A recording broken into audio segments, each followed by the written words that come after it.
prices helped ExxonMobil boost its profits to nearly $11 billion in the latest quarter. Shell is the latest oil company to report a big rise in profits, thanks to higher oil prices. The ability of speculators to profit is surely dwarfed by the ability of oil-producing nations to profit from a higher price of oil. Maybe the easiest way for these guys to make the money, manipulate oil back above $50, even $60. Oil. From farm to pharmaceutical, diesel truck to dinner plate, pipeline to plastic product, it is impossible to think of an area of our modern-day lives that is not affected by the petrochemical industry. The story of oil is the story of the modern world. Parts of that story are well known. Rockefeller and Standard Oil, the internal combustion engine and the transformation of global transport, the House of Saud and the oil wars in the Middle East. Other parts are more obscure. The quest for oil in the outbreak of World War I, the petrochemical interests behind modern medicine, the big oil money behind the Green Revolution and the Gene Revolution. But that story, properly told, begins somewhere unexpected. Not in Pennsylvania with the first commercial drilling operation and the first oil boom, but in the rural backwoods of early 19th century New York State. And it doesn't start with crude oil or its derivatives, but a different product altogether. Snake oil. Dr. Bill Livingston, celebrated cancer specialist, was the very image of the traveling snake oil salesman. He was neither a doctor nor a cancer specialist. His real name was not even Livingston. More to the point, the rock oil tonic he pawned was a useless mixture of laxative and petroleum, and had no effect whatsoever on the cancer of the poor townsfolk he conned into buying it. He lived the life of a vagabond, always on the run from the last group of people he had fooled, engaged in ever more outrageous deceptions to make sure that the past wouldn't catch up with him. He abandoned his first wife and their 6 children to start a bigamous marriage in Canada at the same time as he fathered 2 more children by a 3rd woman. He adopted the name Livingston after he was indicted for raping a girl in Cayuga in 1849. When he wasn't running away from them or disappearing for years at a time, he would teach his children the tricks of his treacherous trade. He once bragged of his parenting technique. "I cheat my boys every chance I get. I want to make 'em sharp." A towering man of over 6 feet and with natural good looks that he used to his advantage, he went by Big Bill. Others, less generously, called him Devil Bill. But his real name was William Avery Rockefeller, and it was his son, John D. Rockefeller, who would go on to found the Standard Oil monopoly and become the world's first billionaire. The world we live in today is the world created in Devil Bill's image. It's a world founded on treachery, deceit, and the naivety of a public that has never wised up to the parlor tricks that the Rockefellers and their ilk have been using to shape the world for the past century and a half. This is the story of the oligarchy.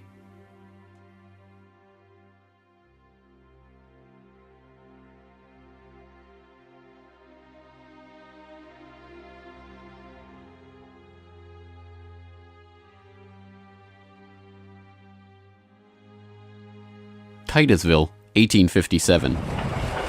A most unlikely man alights from a railway car into the midst of this sleepy western Pennsylvania town on the shores of Oil Creek. Colonel Edwin Drake. He's from the Pennsylvania Rock Oil Company, and he's here on a mission: to collect oil. Like Dr. Bill, Drake isn't really a colonel. The title is bestowed on him by George Bissell and James Townsend, a lawyer and a banker who started the Pennsylvania Rock Oil Company after they discovered they could distill the region's naturally occurring Seneca oil into lamp oil or kerosene. Drake is actually an unemployed railroad conductor who talked himself into a job after staying at the same hotel as Bissell the year before. Calling him a colonel, it is hoped, will help win the respect of the locals. The locals think he's crazy anyway. Seneca oil is indeed plentiful, bubbling out of seeps and collecting in the creek, but other than as a cure-all medicine or grease for the local sawmill's machinery, it's hardly seen as something valuable. In fact, it can be a downright nuisance, contaminating brine wells that supply Pittsburgh's booming salt industry. Still, Drake has a task to complete: finding a way to collect enough oil to make the distillation of Seneca oil into lamp oil profitable. He tries everything he can think of. The Native Americans had historically collected the oil by damming the creek near a seep and skimming the oil off the top. But Drake can only collect 6 to 10 gallons of oil a day this way, even when he opens up extra seeps. He tries digging a shaft, but the groundwater floods in too quickly. By the summer of 1859, he's desperate. Drake is running out of ideas, Bissell and Townsend are running out of patience, and, most importantly, the company is running out of funds. He turns to Uncle Billy Smith, a Pittsburgh blacksmith who had experience drilling brine wells with steam-powered equipment. They get to work drilling down through the shale bedrock to reach the oil. It's maddeningly slow work, with the crude equipment struggling to get through 3 feet of bedrock a day. By August 27th, they've drilled down 69.5 feet. Drake has used the last of his funds, and Bissell and his partners have decided to close up the operation. On August 28th, they strike oil.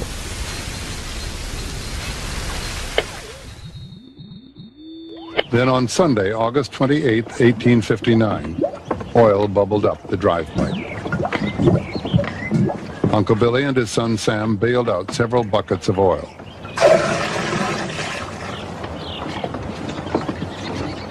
On Monday, the very day that Colonel Drake received his final payment and an order to close down the operation, they hitched the walking beam to a water pump, and the oil began to flow. The first oil was to sell for $40 a barrel. Years later, a local newspaper interviewed Uncle Billy about the day they struck oil. I commenced drilling, and at 4 o'clock I struck the oil. I says to Mr. Drake, "Look there, what do you think of this?" He looked down the pipe and said, "What's that?" I said, "That is your fortune."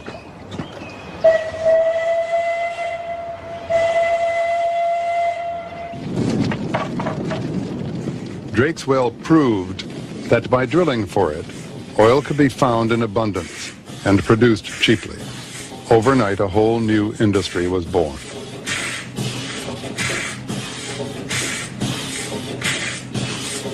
Before long, in millions of homes, farms, and factories around the world, lamps would be lit with kerosene, refined from West Pennsylvania crude. When the word came out that Drake had struck oil, the cry went up throughout the narrow valleys of western Pennsylvania. The crazy Yankee has struck oil, the crazy Yankee has struck oil. And it was the first great boom. It was like a gold rush.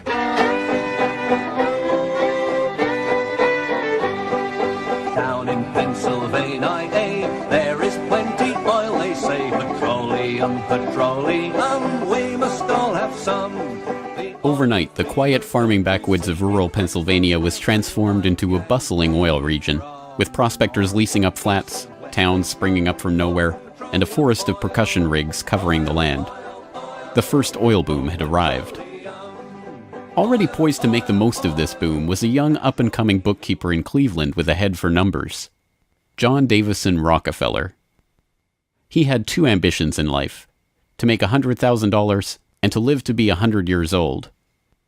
John D. set off to make his fortune in the late 1850s, armed with a $1,000 loan from his father, Devil Bill. Grandfather never finished high school and went to Cleveland, having borrowed $1,000 from his father to start a business, paid 9% interest on it, incidentally. And he read about the oil business just beginning and got interested and came to realize that it was a very volatile business at the time. In 1863, seeing the oil boom and sensing the profits to be made in the fledgling business, Rockefeller formed a partnership with fellow businessmen Maurice B. Clark and Samuel Andrews, a chemist who had built an oil refinery but knew little about the business of getting his product to market. 2 years later, the shrewd John D. bought out his partners for $72,500 and, with Andrews as partner, launched Rockefeller and Andrews. By 1870, after 5 years of strategic partnerships and mergers, Rockefeller had incorporated Standard Oil. The story of the rise of Standard Oil is an oft-told one. In a move that would transform the American economy, Rockefeller set out to replace a world of independent oil men with a giant company controlled by him. In 1870, begging bankers for more loans, he formed Standard Oil of Ohio. The next year, he quietly put what he called our plan his campaign to dominate the volatile oil industry, into devastating effect. Rockefeller knew that the refiner with the lowest transportation cost could bring rivals to their knees. He entered into a secret alliance with the railroads called the South Improvement Company. In exchange for large, regular shipments, Rockefeller and his allies secured transport rates far lower than those of their bewildered competitors. By 1879, when Rockefeller is 40, he controls 90% of the oil refining in the world. Within a few years, he will control 90% of the marketing of oil and a third of all of the oil wells. So this very young man controls what is not only a national but an international monopoly in a commodity that is about to become the most important strategic commodity in the world economy. By the 1880s, the American oil industry was the Standard Oil Company, and Standard Oil was John D. Rockefeller. But it wasn't long until a handful of similarly ambitious and well-connected families began to emulate the Standard Oil success story in other parts of the globe. One such competitor emerged from the Caucasus in the 1870s, where Imperial Russia had opened up the vast Caspian Sea oil deposits to private development. Two families quickly combined forces to take advantage of the opportunity. The Nobels, led by Ludwig Nobel and including his dynamite-inventing, prize-creating brother Alfred, and the French branch of the infamous Rothschild banking dynasty, led by Alphonse Rothschild.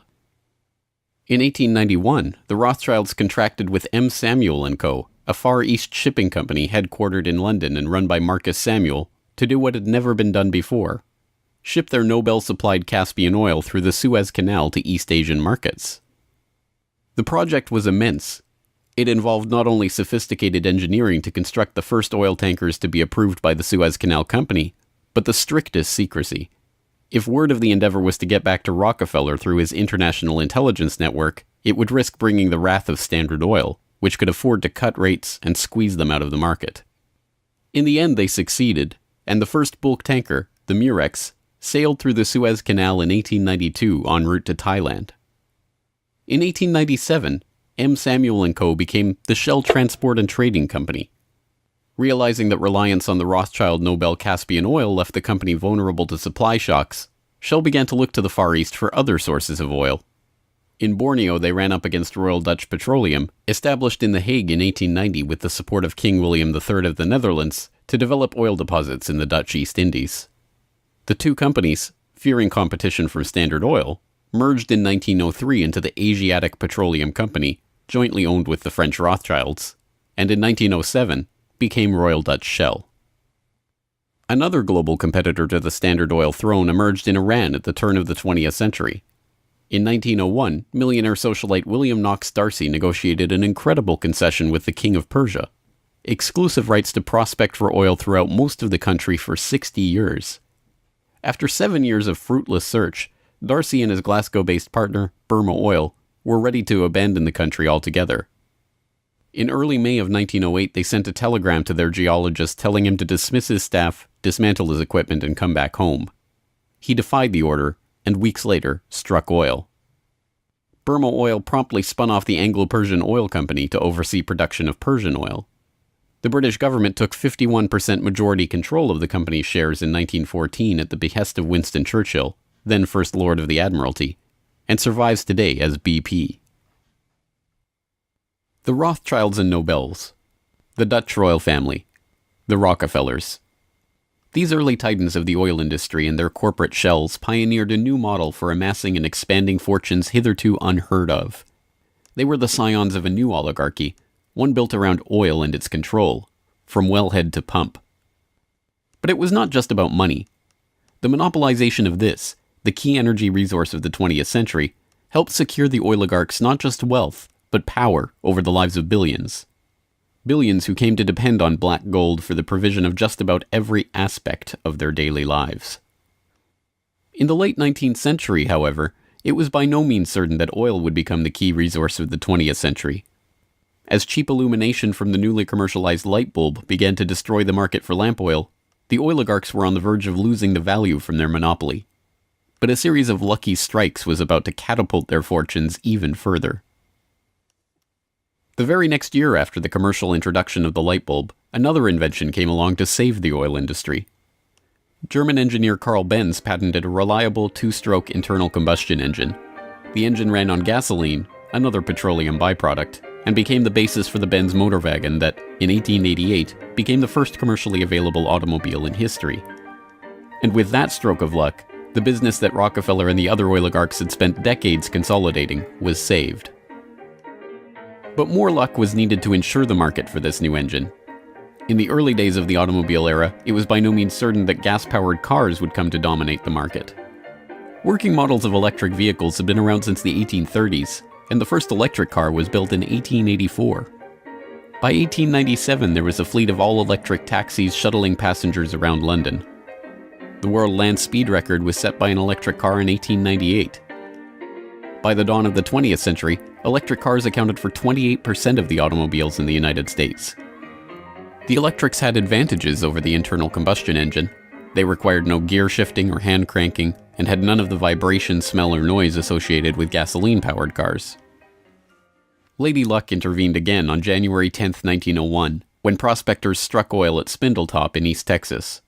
The gusher blew 100,000 barrels a day and set off the next great oil boom, providing cheap, plentiful oil to the American market and driving down gas prices. It wasn't long before the expensive, low-range electric engines were abandoned altogether, and big, loud, gas-guzzling engines came to dominate the road, all fueled by the black gold that Standard Oil, Shell, Gulf, Texaco, Anglo-Persian, and the other oil majors of the time were drilling, refining, and selling. Perhaps John D's greatest stroke of luck, however, was not supposed to be luck at all. Rockefeller had come under increasing scrutiny by a public outraged by the unprecedented wealth he had amassed through Standard Oil. Muckraking reporters like Ida Tarbell began digging up the dirt on his rise to power through railroad conspiracies, secret deals with competitors, and other shady practices. The press pictured him as a colossus with bribed politicians literally in the palm of his hand. Standard Oil was a menacing octopus with its tentacles strangling the lifeblood of the nation.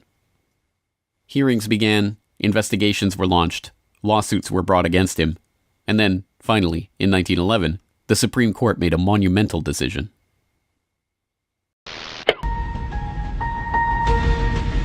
On May 15, 1911, the Supreme Court of the United States declared that Standard Oil was a monopoly in restraint of trade and should be dissolved.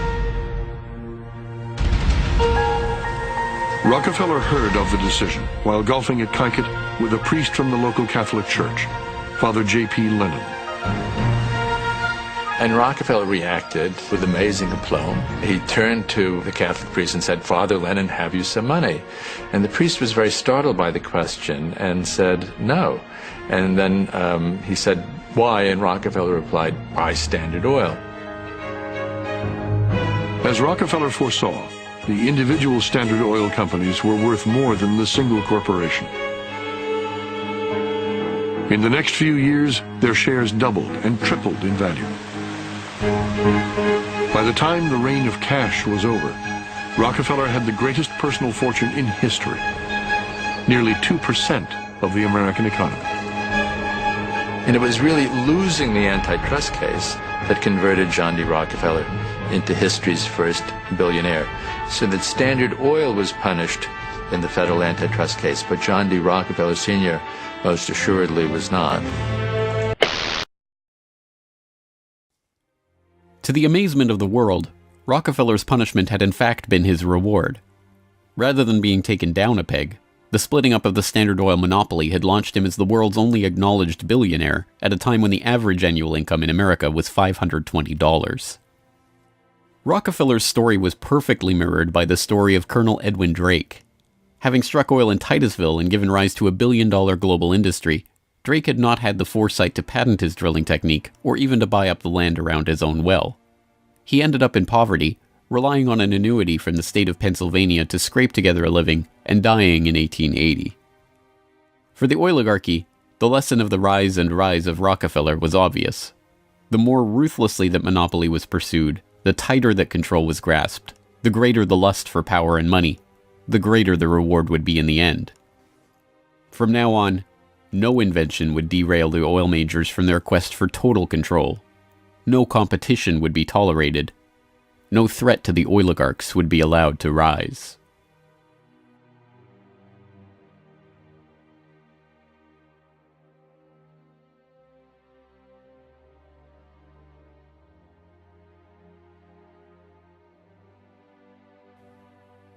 When asked how he could justify the treachery and deceit with which he had pursued the creation of the Standard Oil monopoly, John D. Rockefeller is reputed to have said, "Competition is a sin." This is the mentality of the monopolist, and it is this justification, framed as religious conviction, that drove the oligarchs to so ruthlessly eliminate anyone who would dare rise up as a pretender to their throne. Ironically, it was the competition between the oligarchs in the early 20th century that helped give rise to an early external threat to their empire: alcohol fuel. As historian Lyle Cummins has noted of the period, the oil trust battles between Rockefeller, the Rothschilds, the Nobels, and Marcus Samuel's Shell kept prices in a state of flux, and engines often had to be adaptable to the fuel that was available. In many areas where oil wasn't available, the alternative was alcohol. Ethyl alcohol had been used as fuel for lamps and engines since the early 19th century. Although it was generally more expensive, alcohol fuel offered a stability of supply that was alluring, especially in areas like London or Paris that did not have predictable access to oil supplies. Alcohol has a lower heat value, or BTU, than gasoline, but a series of tests by the U.S. Geological Survey and the U.S. Navy in 1907 and 1908 proved that the higher compression ratio of alcohol engines could perfectly offset the lower heat value, thus making alcohol and gasoline engines fuel economy equivalent. One early supporter of alcohol fuel was Henry Ford, who designed his Model T to run on either alcohol or gasoline.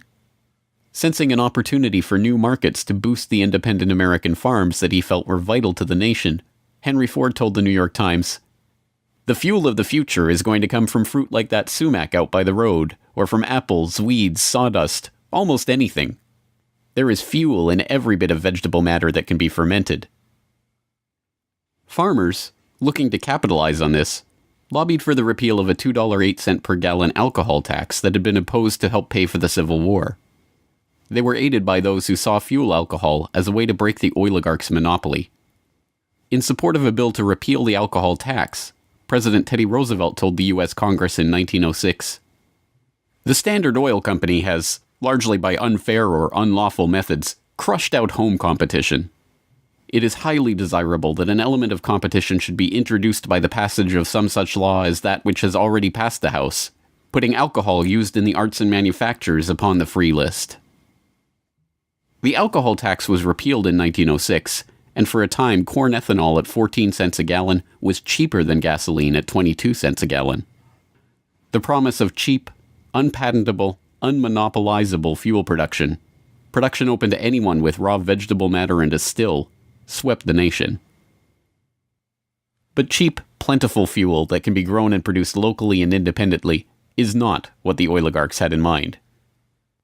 A 1909 USGS report comparing gas and alcohol engines had noted that a significant point in alcohol fuel's favor was that there were fewer restrictions on alcohol engines.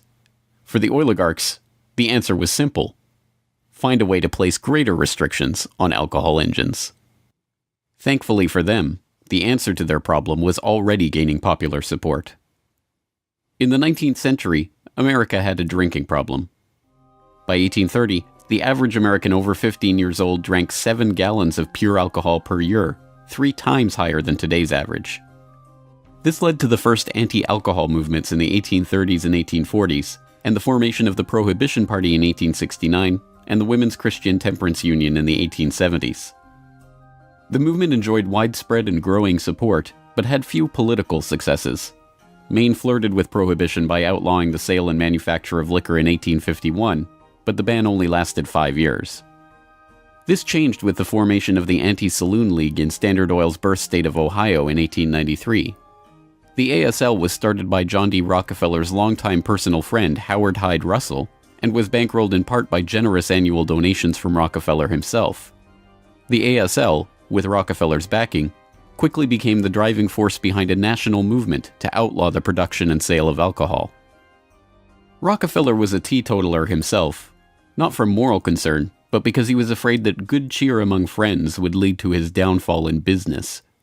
Stephen Harkness, one of the silent partner investors in Standard Oil and a director in the company until his death, had caught Rockefeller's eye when he made a fortune buying up whiskey in advance of a new excise tax that he had been tipped about and selling it at a huge profit after the tax kicked in.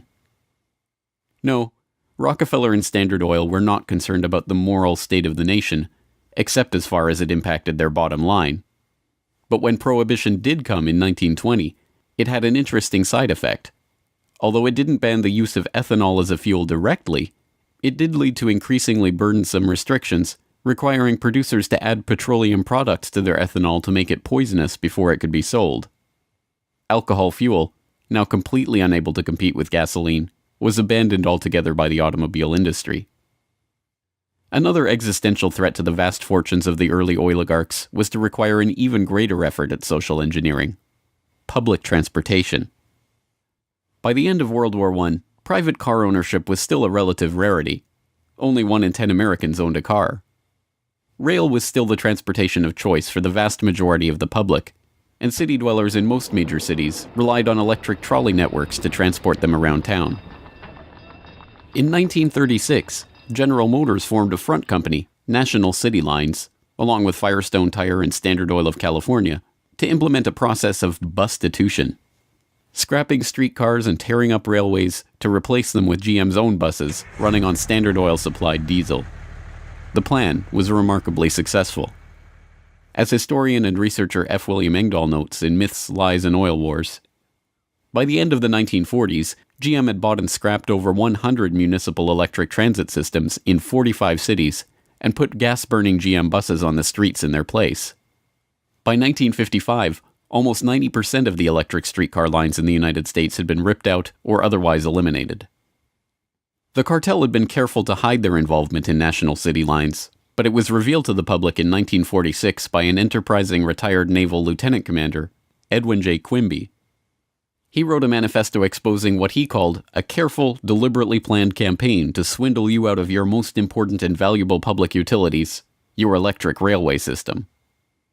He uncovered the oligarchs' stock ownership of National City Lines and its subsidiaries, and detailed how they had step-by-step bought up and destroyed the public transportation lines in Baltimore, Los Angeles, St. Louis, and other major urban centers. Quimby's warning caught the attention of federal prosecutors, and in 1947, National City Lines was indicted for conspiring to form a transportation monopoly and conspiring to monopolize sales of buses and supplies. In 1949, GM, Firestone, Standard Oil of California, and their officers and corporate associates were convicted on the second count of conspiracy. The punishment for buying up and dismantling America's public transportation infrastructure? A $5,000 fine. H.C. Grossman, who had been the director of Pacific City Lines when it oversaw the scrapping of Los Angeles' $100 million Pacific Electric system, was fined exactly $1. Unsurprisingly, GM and its associates did not remain in the doghouse for long. In 1953, President Eisenhower appointed Charles Wilson, then the president of General Motors, as Secretary of Defense. Wilson, with Francis DuPont of the Rockefeller-connected DuPont family as chief administrator of federal highways, oversaw one of the largest public works projects in American history, the creation of the interstate highway system. With a war-era excise tax on train tickets still in place, and federally funded highways and airports providing cheaper alternatives, rail travel declined a startling 84% between 1945 and 1964. This social engineering paid off well for Standard Oil and its growing list of petrochemical associates.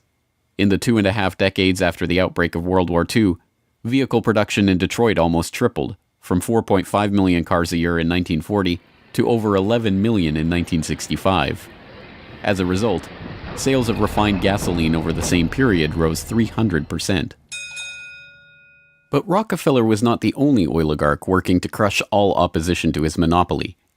Across the pond, the European oligarchs were working to protect their own oil investments from upstart competitors. In 1889, a consortium of German investors led by Siemens Deutsche Bank obtained a concession from the Turkish government for extension of a railway line connecting Berlin to Basra on the Persian Gulf via Baghdad in what was then part of the Ottoman Empire. The Berlin-Baghdad railway concession was for 99 years and came with mineral rights for 20 kilometers on either side of the line.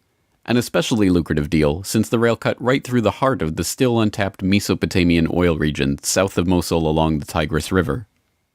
For the powers behind the British Empire, concerned with the military rise of Germany, this deal was unacceptable.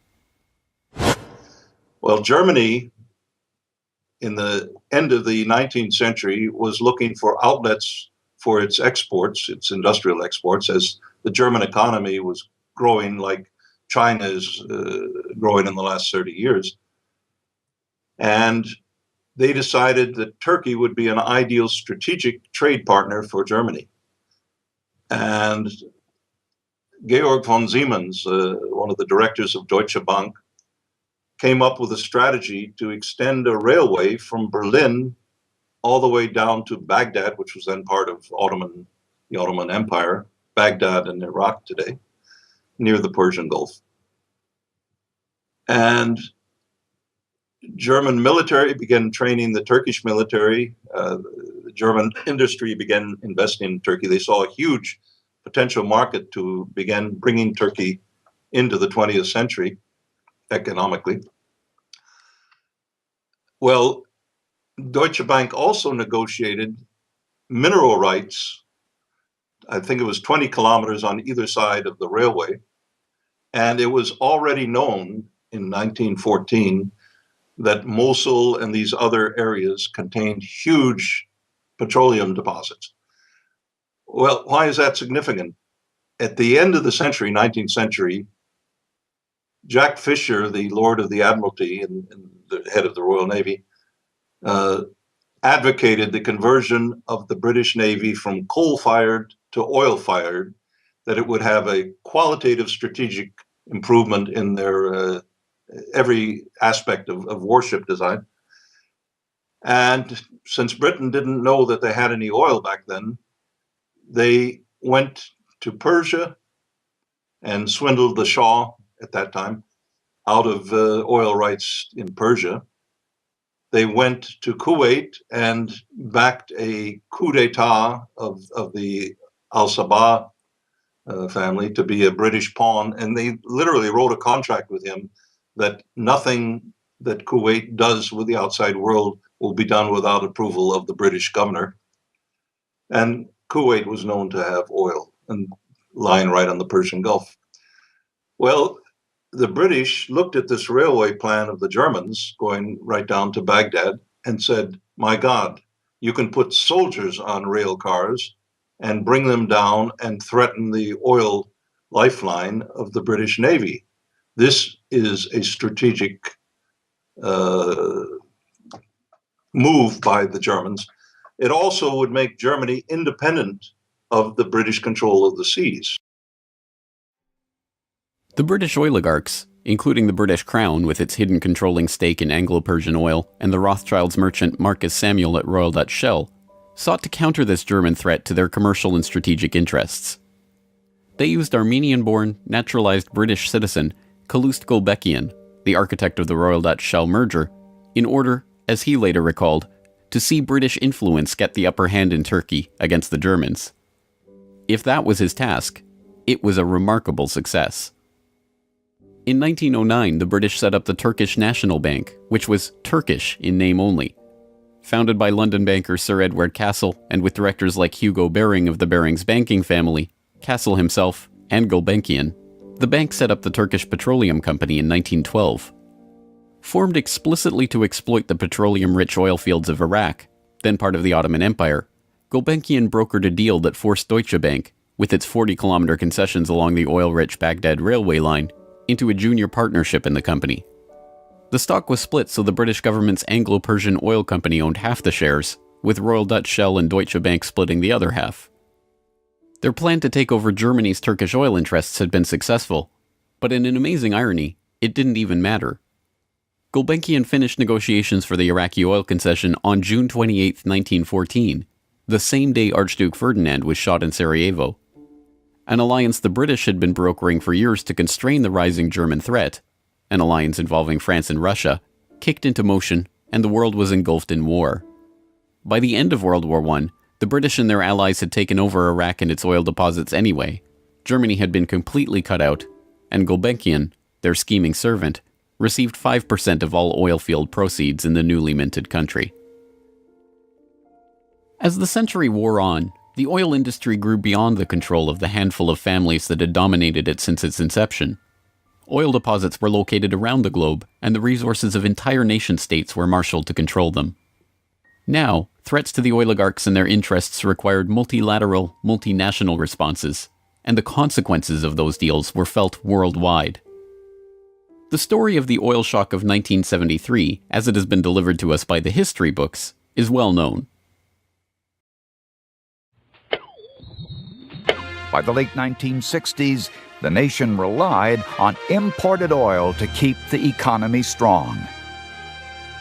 Then, in the early 1970s, oil-dependent America's nightmares came true. 13 oil-producing countries in the Middle East and South America formed OPEC, the Organization of Petroleum Exporting Countries.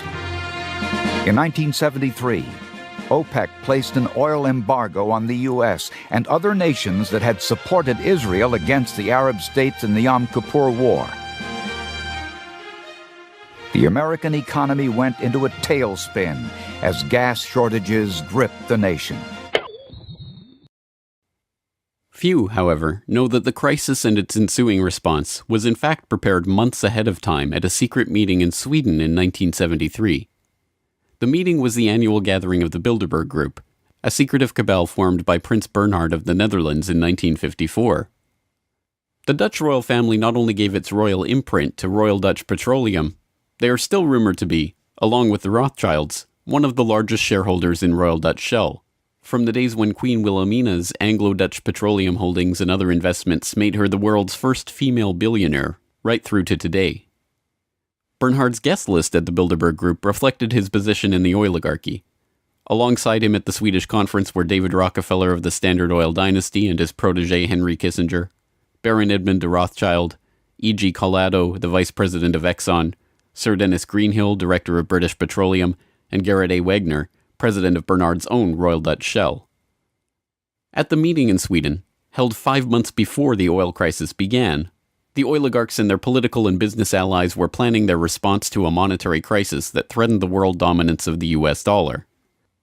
Under the Bretton Woods system, negotiated in the final days of World War II, the US dollar would be the backbone of the world monetary system, convertible to gold at $35 per ounce, with all other currencies pegged to it. Increasing US expenditures in Vietnam and decreasing exports caused Germany, France, and other nations to start demanding gold for their dollars. With the Federal Reserve's official gold holdings plunging and unable to stem the tide of demand, Nixon abandoned Bretton Woods in August 1971, threatening the dollar's position as the world reserve currency. Accordingly, I have directed the Secretary of the Treasury to take the action necessary to defend the dollar against the speculators. I have directed Secretary Connally to suspend temporarily the convertibility of the dollar into gold or other reserve assets, except in amounts and conditions determined to be in the interest of monetary stability and in the best interest of the United States. As leaked documents from the 1973 Bilderberg meeting show, the oligarchs decided to use their control over the flow of oil to save the American hegemon. Acknowledging that OPEC could completely disorganize and undermine the world monetary system, the Bilderberg attendees prepared for an energy crisis or an increase in energy costs, which, they predicted, could mean an oil price between $10 and $12, a staggering 400% increase from the current price of $3.01 per barrel. 5 months later, Bilderberg attendee and Rockefeller protege Henry Kissinger, acting as Nixon's Secretary of State, engineered the Yom Kippur War and provoked OPEC's response, an oil embargo of the US and other nations that had supported Israel.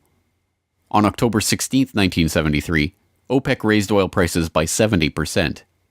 At their December meeting, the Shah of Iran demanded and received a further raise to $11.65 a barrel, or 400% of oil's pre-crisis price. When asked by Saudi King Faisal's personal emissary why he had demanded such a bold price increase, he replied, Tell your king, if he wants the answer to this question, he should go to Washington and ask Henry Kissinger. In the second move of the operation, Kissinger helped negotiate a deal with Saudi Arabia. In exchange for U.S. arms and military protection, the Saudis would price all their future oil sales in dollars and recycle those dollars through treasury purchases via Wall Street banks. The deal was a bonanza for the oligarchs. Not only did they get to pass the price increases on to the consumers, but they benefited from the huge flows of money into their own banks. The Shah of Iran parked the National Iranian Oil Company's revenues in Rockefeller's own Chase Bank, revenues that reached $14 billion per year in the wake of the oil crisis. With the creation of this new system, the petrodollar, the oligarchs had reached unprecedented levels of control over the economy. Not only that, they had backed the world monetary system with their commodity, oil, and brought potential competition from upstart producer nations under their control all in one step. But for the insatiable appetites of these monopolist titans, mere control over the world's monetary system was not enough.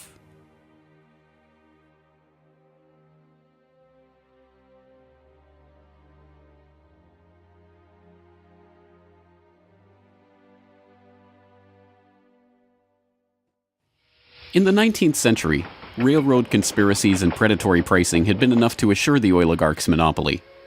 But by the time that the British Crown, the Dutch royal family, the Rothschilds, and the other European oligarchs began opening up the Middle East and the Far East to oil exploration in the early 20th century, the goal was no longer to maximize profits or control the oil industry. It was not even to control international diplomacy.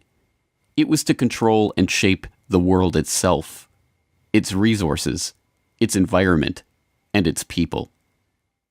In order to achieve this goal, the oligarchy would need a facelift. In the current age, with the Rockefeller name now more likely to be associated with Rockefeller Plaza or Rockefeller University than Standard Oil, it is difficult to understand just how hated John D. was in his own day. He was the head of the Standard Oil Hydra, an octopus strangling the world in his tentacles, a cutthroat gardener pruning the competitors from the flower of his oil monopoly. As one of the richest men the world had ever known, he was an easy target for the average working man's frustration and a magnet for the poor seeking help. He received on average 50 to 60,000 letters a month asking for help. Dozens of people followed him in the street. Literally, crowds stood around the Standard Oil offices, waiting for him to come out. Little children, painfully thin, crying in the street and so on. Rockefeller felt overwhelmed. Besieged by the downtrodden, despised by the working man, hounded by Ida Tarbell and the muckraking press, John D. had the mother of all PR problems. The answer was simple: invent the PR industry. He hired Ivy Ledbetter Lee, a journalist-turned-communications expert who invented the modern public relations industry, to burnish the Rockefellers' tarnished image. It was Lee that suggested giving the family name to Rockefeller Center and filming John D. handing out dimes in public. An early master of public relations, Lee used the media which the muckrakers had used to disgrace Rockefeller to turn him into a sympathetic figure. Ivy Lee recognized early the power of the new moving picture and used newsreels to show a remarkably benevolent Rockefeller. I am very grateful to you and to a host of people who are so kind and good to me all the time. Why? Because you're so good to everybody. Yes, you are. As Ivy Lee began to kind of control his public image, he became oddly a kind of American character. And people kind of warmed to him in a bizarre sort of way. It was like having Frankenstein on the loose walking around New York City or something like that with a cane and a long hat. Although this plane never takes off, this photo opportunity was presented as Senior's first flight. Perhaps Ivy Lee's most brilliant public relations move was the casting of Rockefeller as the man who gave out dimes. Don't you give a dime, Mr. Rockefeller?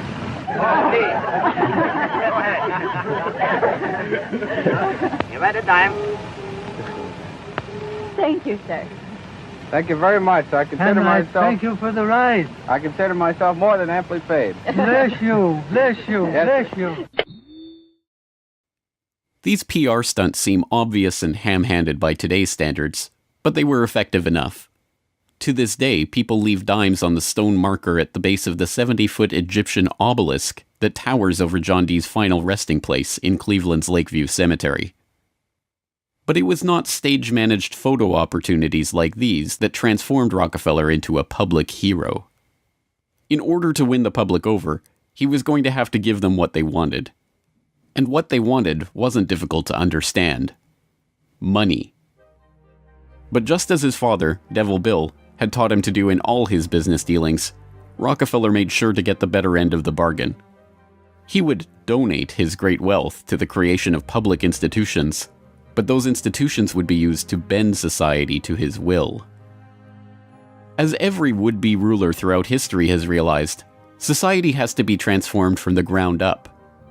Americans in the 19th century still prized education and intellectual pursuits, with the 1840 census finding unsurprisingly that the United States, a nation that had been mobilized by tracts like Thomas Paine's remarkably popular Common Sense, was a nation of readers, with a remarkable 93% to 100% literacy rate. Before the first compulsory schooling laws in Massachusetts in 1852, education was private and decentralized, and as a result classical education, including study of Greek and Latin and a solid grounding in history and science, was widespread. But a nation of individuals who could think for themselves was anathema to the monopolists. The oligarchs needed a mass of obedient workers, an entire class of people whose intellect was developed just enough to prepare them for lives of drudgery in a factory. Into the midst stepped John D. Rockefeller with his first great act of public charity, the establishment of the University of Chicago.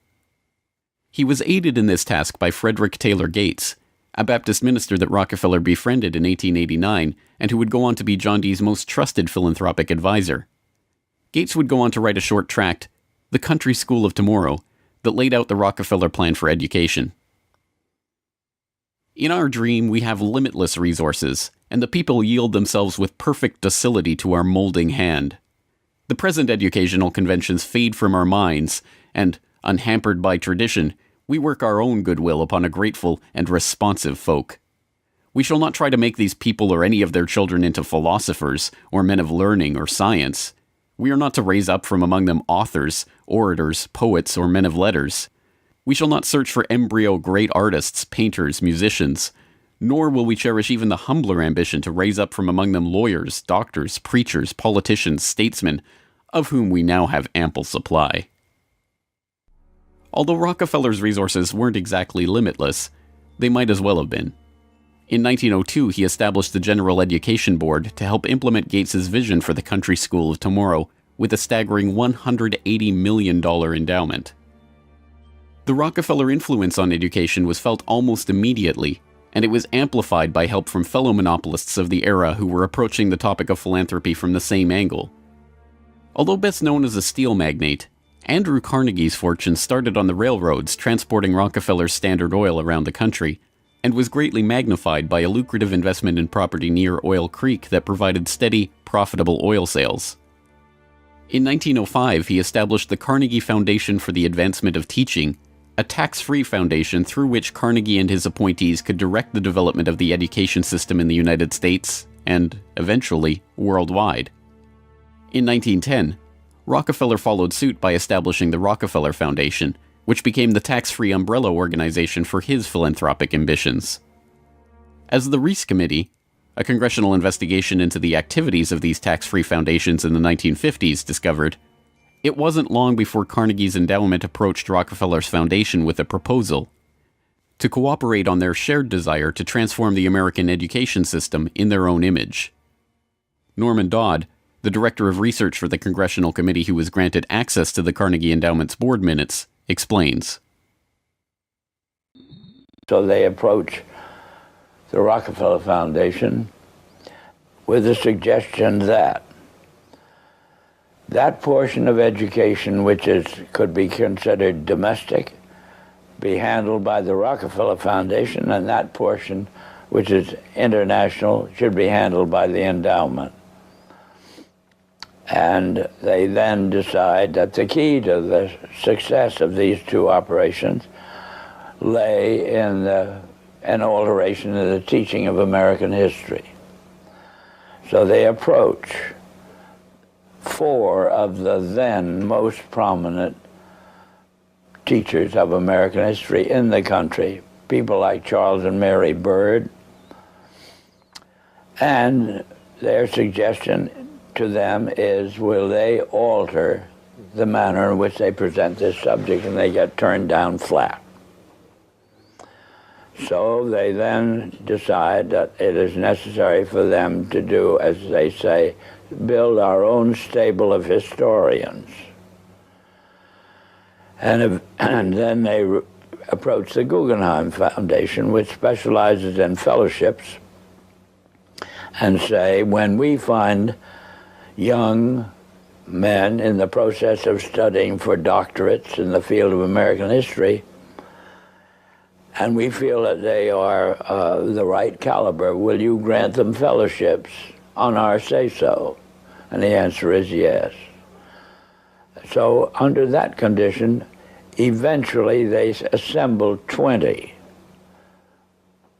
And they take this 20 potential teachers of American history to London, and there they're briefed into what is expected of them when, as and if they secure appointments in keeping with the doctorates they will have earned.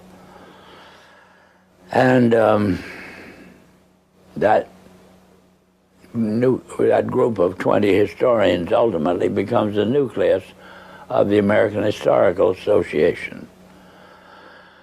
And then toward the end of the 1920s, the endowment grants to the American Historical Association $400,000 for a study of our history in a manner which points to what can this country can it look forward to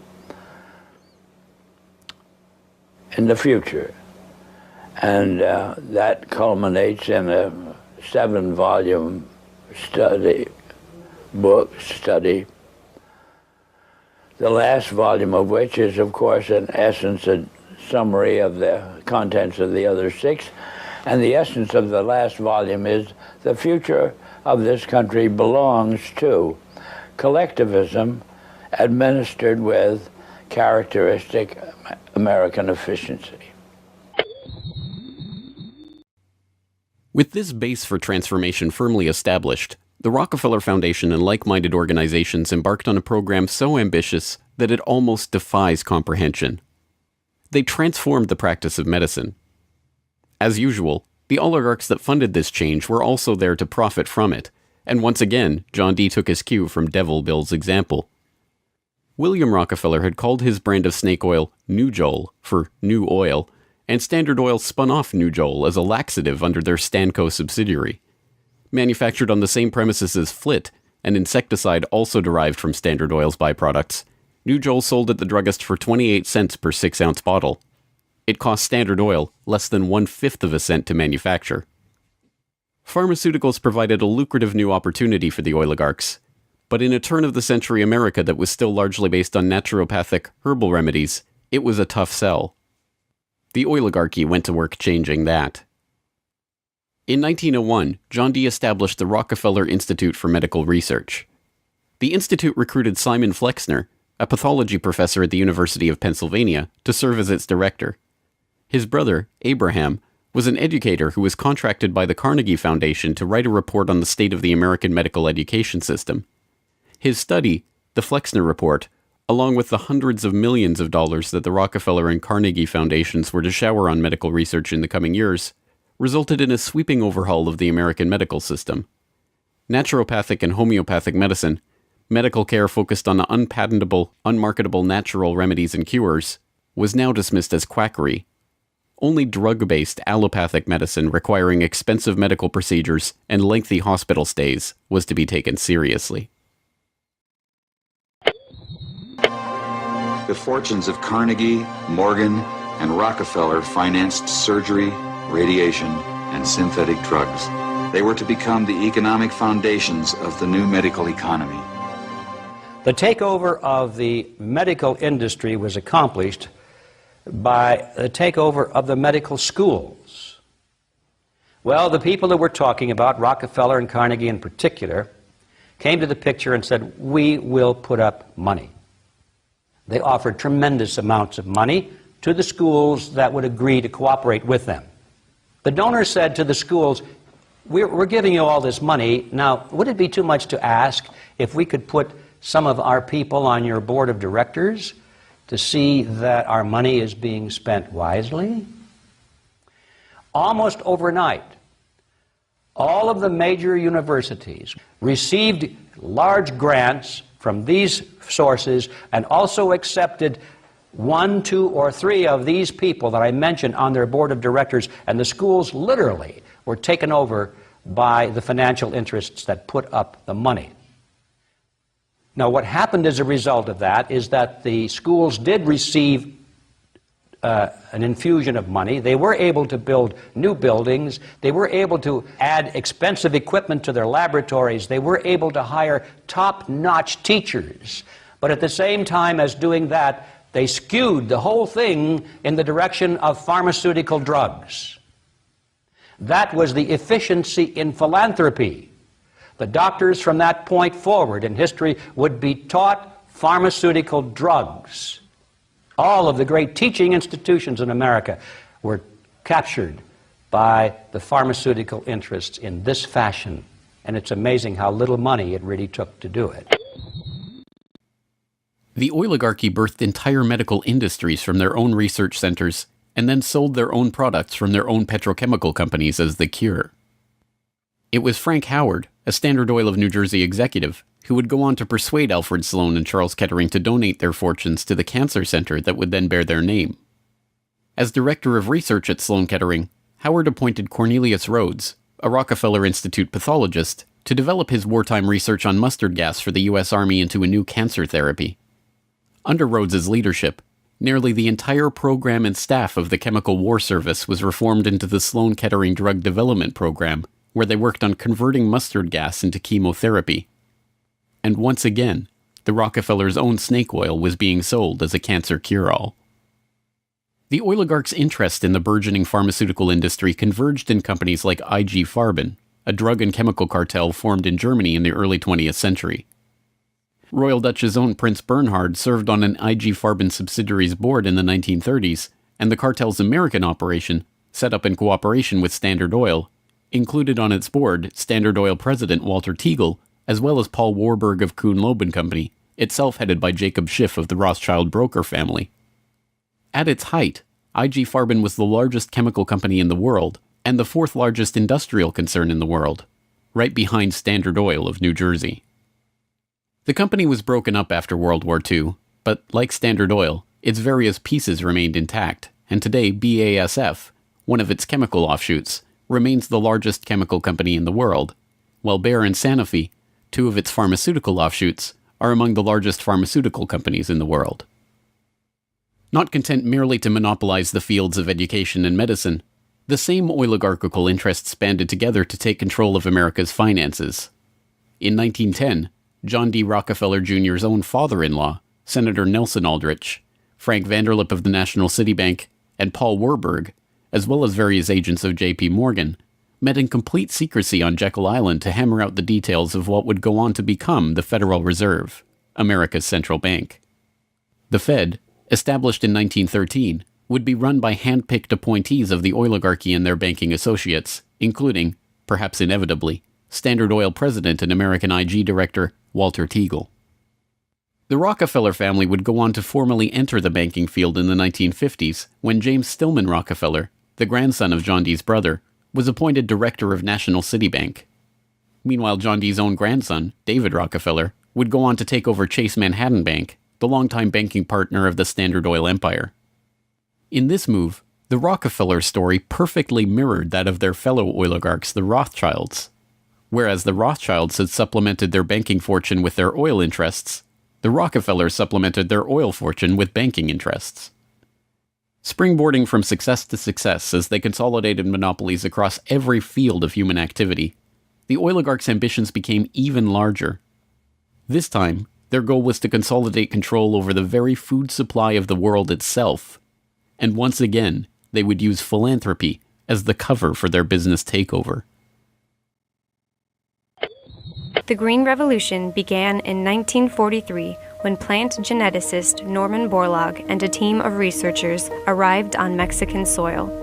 His goal was to improve agricultural techniques and biotechnological methodologies, which in turn would help alleviate starvation and improve the living quality of developing nations.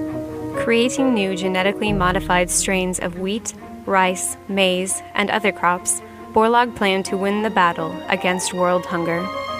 The hope was that these new crops and farming techniques would rescue third world countries from the brink of starvation. That's exactly what happened. The agricultural innovations brought to the poverty-stricken countries gave the farmers the skills and resources necessary to sustain themselves. This triggered a chain of events that would allow these once struggling nations to survive. Agricultural exports soared in quantity and diversity and allowed the countries to become self-sufficient. As the genetically modified crops thrived, farmers were able to use their increased income to purchase newer and superior farming machinery. This increase in revenue made farming easier, more reliable, and more efficient.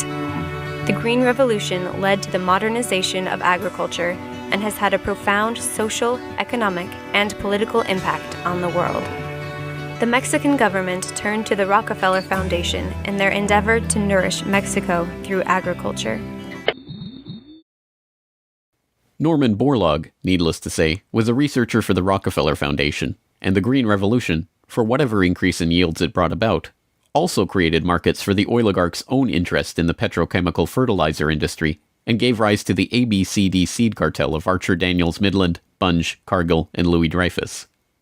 These companies, along with their associated interests in the food packaging and processing industry, formed the core of American agribusiness, a concept developed at Harvard Business School in the 1950s with the help of research conducted by Vasily Leontief for the Rockefeller Foundation.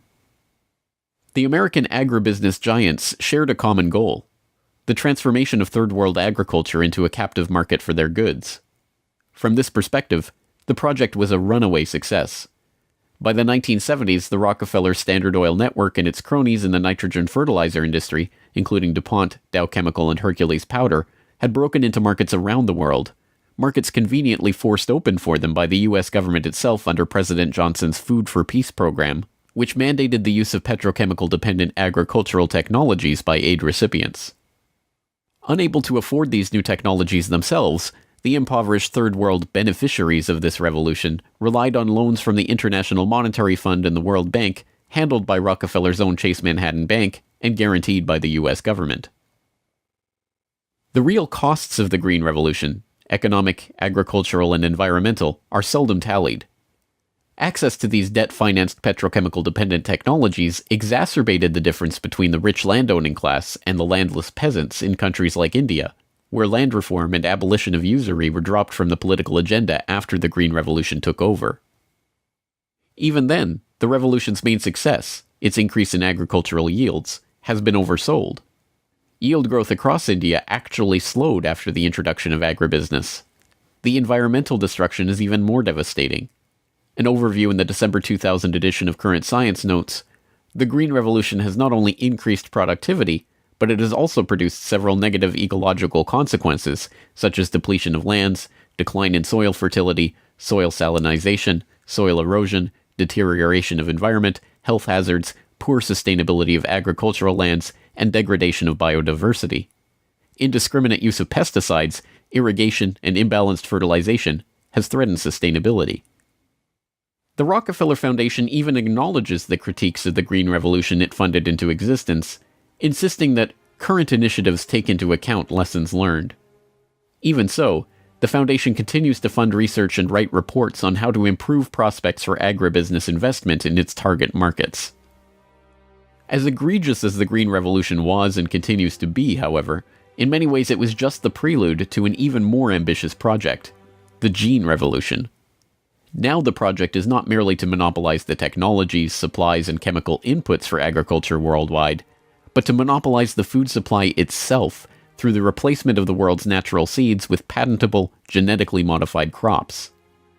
The players involved in this gene revolution are almost identical to the players in the Green Revolution, with IG Farben offshoots, Bayer Crop Science and BASF Plant Science, mingling with traditional oligarch associate companies like Dow AgroScience, DuPont Biotechnology, and, of course, Monsanto, all funded by the Rockefeller Foundation and fellow philanthropists at the Ford Foundation, the Bill and Melinda Gates Foundation, and like-minded organizations. The convergence of corporate, philanthropic, governmental, and intergovernmental interests in promoting GM crops around the world can be seen in the bewildering array of research institutes, industry associations, and consultative groups devoted to the case. The Rockefeller-funded International Rice Research Institute, the Rockefeller-Monsanto USAID brainchild International Service for the Acquisition of Agribiotech Applications, the Rockefeller-Ford World Bank-created Consultative Group of International Agricultural Research, and dozens of other bland, benign-sounding organizations research and promote GM crops in target markets around the globe, with the profits ending up in the oligarchs' coffers. A representative example of this story is the agribusiness neocolonization of Argentina, where Monsanto ran an elaborate bait-and-switch to get the country hooked on its genetically modified Roundup-ready soybeans before demanding royalties on the crops that were by then already growing. DuPont then took over, magnanimously beginning a Protein for Life program to foist their own GM soybeans on the country's poor. The same scene has played itself out in country after country, where cartel-developed GM crops are foisted on emerging economies through food aid, usually during times of famine when those countries are especially vulnerable. Only a handful of countries like Zambia or Angola have outright rejected this GMO takeover of their food supply, generously subsidized by the US government to the benefit of the agribusiness cartel.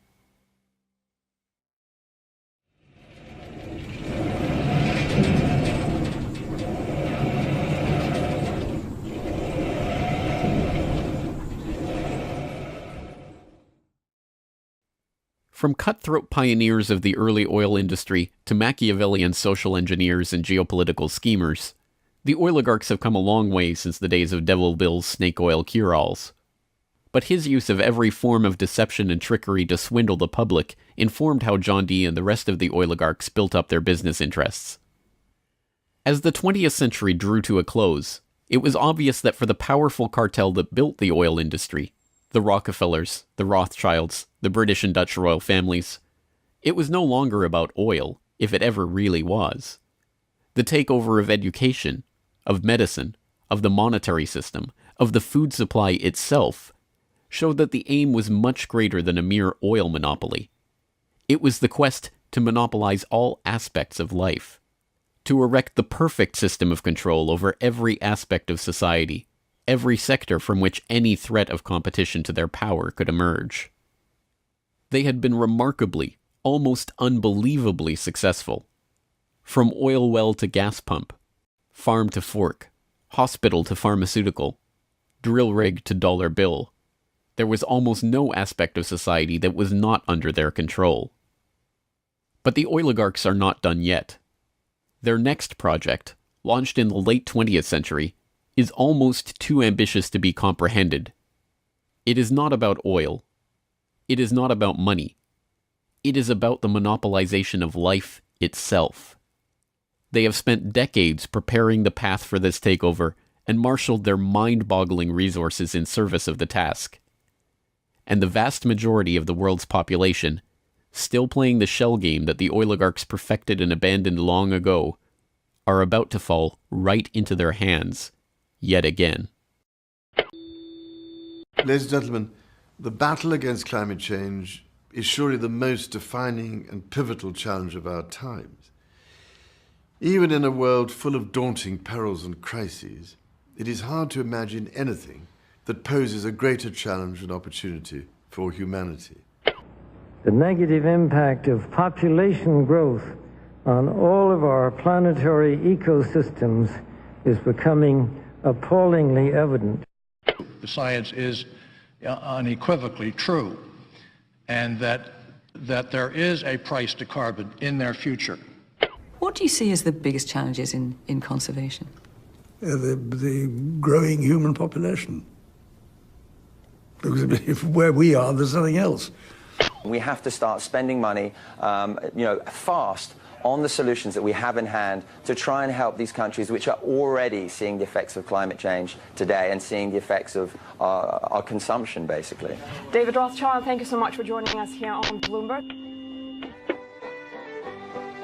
Down in Pennsylvania, there is plenty oil, they say, petroleum, petroleum, we must all have some. The oily fever, don't you see, infects most every live Yankee. From north, from east and west they come for petroleum oil. Oil, oil, oil, oh petroleum. Oil, oil, oil, petroleum.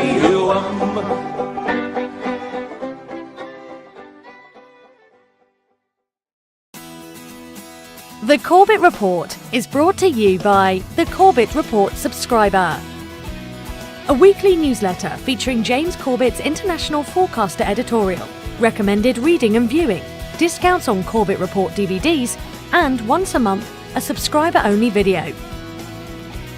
Sign up today to start receiving your copy at corbettreport.com/support.